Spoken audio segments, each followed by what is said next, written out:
keep. Many of these kids have never had a book of their own. The books are purchased by us through Scholastic Publications and through special collections at a couple of our weekly Friday masses. The books have been chosen by the reading specialist teachers and they are age and grade appropriate for each child. Very interesting. So this is the third, are Yes. these year-long? I think the first time we did it twice in 1 year, and then I think there was another year, and then I know we skipped last year. We had some other things come up and were unable to do it. But it's the third time we've done it, third or fourth time. All right, now, Judy, where do these books come from? They are purchased through Scholastic Publications by the school. So, in other words, you're raising money. We are raising purchase money the for books. the Okay, Yes. I want to be sure I understand Yes. that. Are you soliciting money? Well, yes, we have to do that. So that's part of our message today. That Please is- donate. Yes. How do folks give? Well, we had a special collection at each of 2 Friday masses. We have mass every Friday morning. So we had a special collection twice. And we did very well. All right, now if folks would be interested in donating money, how would they go about doing that? Well, actually, Ruth Wagner, who is the head of the Catholic Council, Catholic community rather, who was the Well, you know what's nice, I think, about this program is that it's already paid for. This is totally paid for, but we are expanding some of our outreach. So this year, we had a group of volunteers who went to Crestwood Elementary to actually help in the classrooms every Wednesday.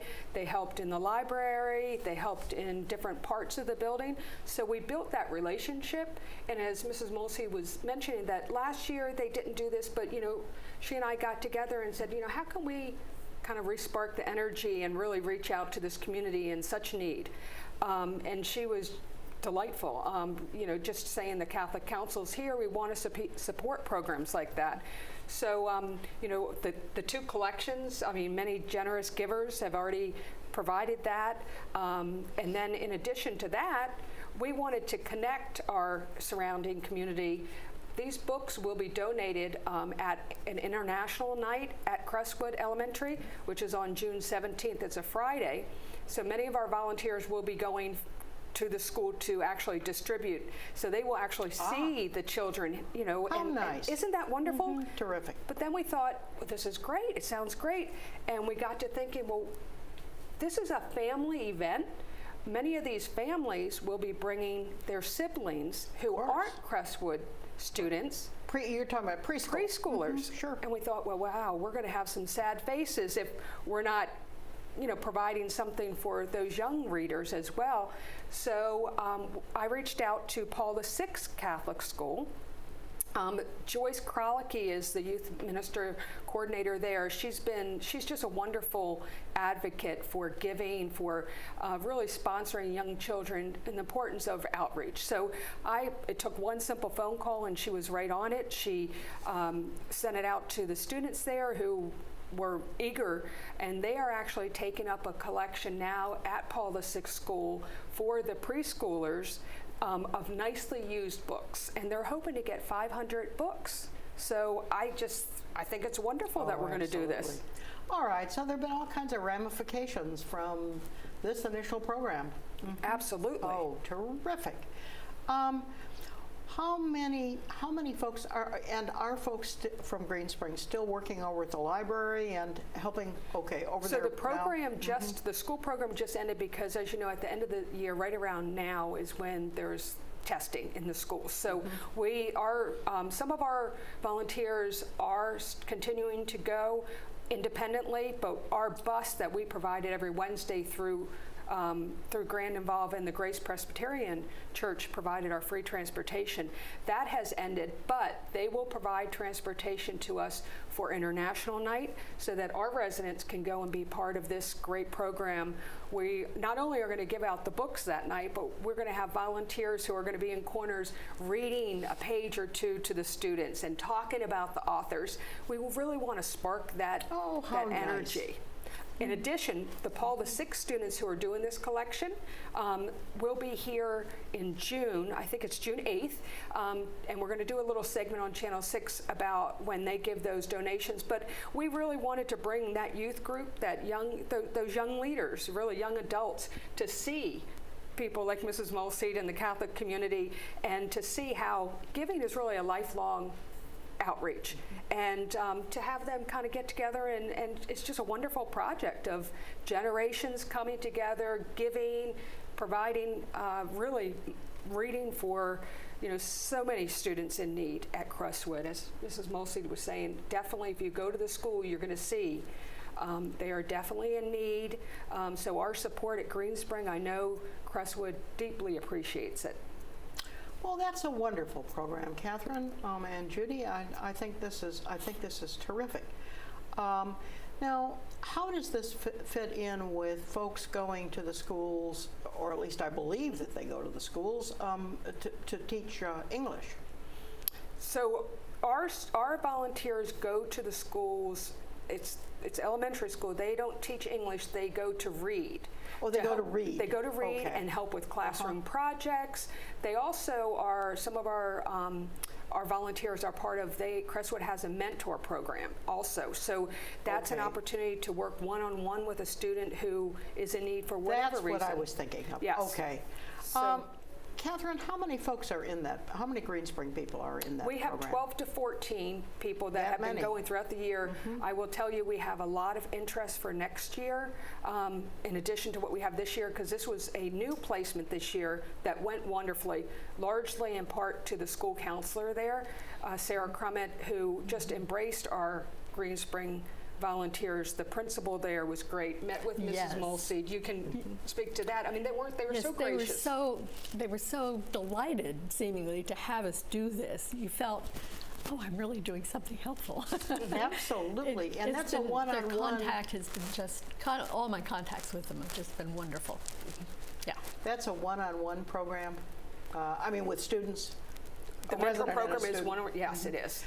Do you have the same student all the time, or do you have different students? They usually they have the same student, because the whole purpose is to have that support, to make that connection. I would think so. So it's been very positive.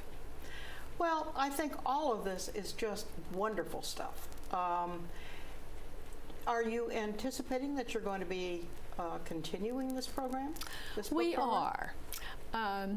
We're not sure whether we will be doing it on Dr. Seuss's birthday next year, which is March Dr. Seuss's the birthday. 2nd. Yes. Or whether we'll do it at the end of the year, or possibly do it twice. But it's a bit of a financial commitment, so we'll have to see how that works out. Is are Dr. Seuss's books still as popular as they were I think 30 so. or 40 years ago? I know 50 my years ago? grandchildren have loved them. Probably not all of them, but there's some that just seem to be always there. I think so. Yeah. I think we think of technology these days as beginning to replace books. So I'm delighted that it has not replaced books. And particularly for the preschoolers and elementary school students. Well, I think this is a terrific program. Catherine, anything else you're doing that's new and exciting that you'd like to tell us about? Well, I would say, summer is upon us, so we are always looking for volunteers to help. Specifically at Garden Ridge is always, a specific place in need. Friendly visitors, taking people out to the garden for fresh air. It's always very positive and just a nice thing to do. So you'll see a lot more youth volunteers, external volunteers that have finished school and are looking for summertime. Yes. So that's always a nice opportunity for them, and a lot of these summer volunteers turn out to be year-long volunteers. So you see a lot more youth on campus coming soon. All right, well, that's always a worthy thing. Are you involved with the hospice volunteer program? I am. And does that always needs, I think, volunteers as well? Yes, so the hospice volunteers, there's some extra training that certainly goes into that, so that we provide that. So anybody who is interested in maybe becoming a hospice volunteer, I can certainly arrange an appointment and sit down with them and really talk about what that program entails. Marge Crape is a resident here who is a lifelong, long hospice volunteer, lots of experience, and she's always a good one to talk to also about what it actually means to be a hospice volunteer. Yes, I can understand that one needs to go into that knowing what you're getting into. Yes. Yeah, okay, so Garden Ridge volunteers, hospice volunteers, come see you. That's right, and tonight, is the big scholars ceremony, so I hope we'll see many residents out there supporting our students. Well, I'm sure you will. That's always a very touching kind of program. We all enjoy it. Well, Catherine, I think we're about ready to close up here.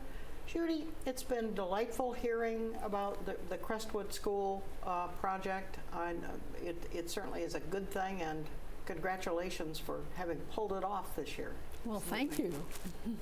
Catherine, we were glad to have you, as always. I think we'll stop now and have a roll-in.